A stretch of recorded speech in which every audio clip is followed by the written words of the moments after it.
আমাৰ এটাহে লক্ষ্য যে আহাবাৰ বিধানসভাত নিৰ্বাচনত অহংকাৰ মুক্ত অসম আমি ৰাইজক দিবলৈ বিচাৰিম। অসমৰ মানুহৰ ৰাজনৈতিকভাৱে যথেষ্ট সক্ৰিয় আৰু সচেতন, আৰু তেওঁলোকে গম পাই গৈছে যে এতিয়া মুখ্যমন্ত্ৰী হিমন্ত বিশ্ব শৰ্মা ডাঙৰীয়া মাত্ৰ নিজৰ গাদী বচাবলৈ আমাক বিভাজিত কৰিবলৈ বিচাৰিছে।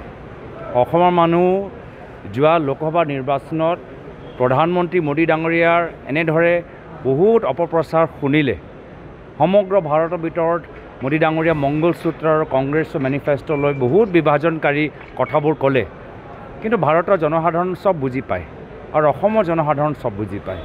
তো মুখ্যমন্ত্ৰী আপ্ৰাণ চেষ্টা কৰিলেও অসমৰ মানুহ বিভাজিত নহয়, অসমৰ মানুহ একত্ৰিত, অসমৰ মানুহ ৰাজনৈতিকভাৱে সচেতন আৰু অসমৰ বাস্তৱ সমস্যা সমাধান কৰিবলৈ কংগ্ৰেছ দল কাম কৰি যাব। সেইটো চাওক, আপোনালোকে নিজে গম পাই গৈছে, সাংবাদিকসকল, ৰাইজ সকলোৱে গম পাই গৈছে। মুখ্যমন্ত্ৰী যিদৰে কথাবোৰ কৈ আছে, অসমৰ মানুহ তেনেদৰে কথাবোৰ কোৱা নাই। অসমৰ মানুহ একত্ৰিত থাকিবলৈ বিচাৰে। অসমীয়া মানুহ আজি স্মাৰ্ট মিটাৰ বিৰুদ্ধে মাত মাতিছে। অসমীয়া যুৱকসকল সংস্থাপন বিচাৰে। অসমৰ আমাৰ ল'ৰা ছোৱালী আজি ভাল শিক্ষা অনুষ্ঠান বিচাৰে। আৰু মুখ্যমন্ত্ৰী এই ধৰণৰ কথাবোৰ আমি কিমান আৰু শুনি থাকিম। বিজেপি একেখিনি কথাই, পুৰণা কথাবোৰ, একোতো নতুন কথা কোৱা নাই। কিবা নতুন কথা কৈছে নেকি? অসমৰ মানুহ এনেধৰণৰ কথা আগৰ পৰাই মানে শুনি আহিছে, 2014 চনৰ পৰা শুনি আহিছে। 10 বছৰ এনেধৰণৰ কাম বিজেপিক যথেষ্ট লাভ প্ৰদান কৰিলে আৰু লাভ নিদিয়ে। এইবোৰ চব মানে ফাটাৰ ৰেকৰ্ড, ফাটা কেছেটৰ দৰে।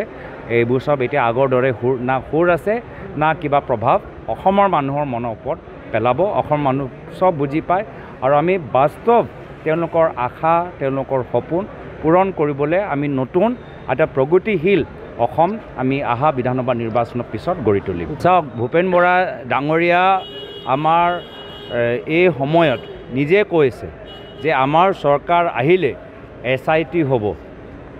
মই যি SIT হিমন্ত বিশ্ব শৰ্মা ডাঙৰীয়াৰ সম্পত্তিৰ ওপৰত তদন্ত কৰিব। মই ভাবোঁ অলপ সেই ধৰণৰ কথাৰ পৰাও আমাৰ মুখ্যমন্ত্ৰী হিমন্ত বিশ্ব শৰ্মা ডাঙৰীয়া শংকিত হৈছে। মাত্ৰ নিজৰ গাদী বচাবলৈ নহয়, ভৱিষ্যত সেই SIT ভূপেন বৰা ডাঙৰীয়া SIT পৰা নিজকে বচাবলৈ আমাক বিভাজিত কৰিবলৈ বিচাৰিছে, আমাৰ লোকৰ মাজত সংঘাত সৃষ্টি কৰিবলৈ বিচাৰিছে। তো বাকী দলীয় কথা মই বাহিৰত কেতিয়াও নকওঁ, আৰু দলৰ নেতৃত্বক সদায় কৈ আহিছোঁ যে আমাৰ এটাহে লক্ষ্য যে আহাবাৰ বিধানসভাত নিৰ্বাচনত অহংকাৰ মুক্ত অসম আমি ৰাইজক দিবলৈ বিচাৰিম।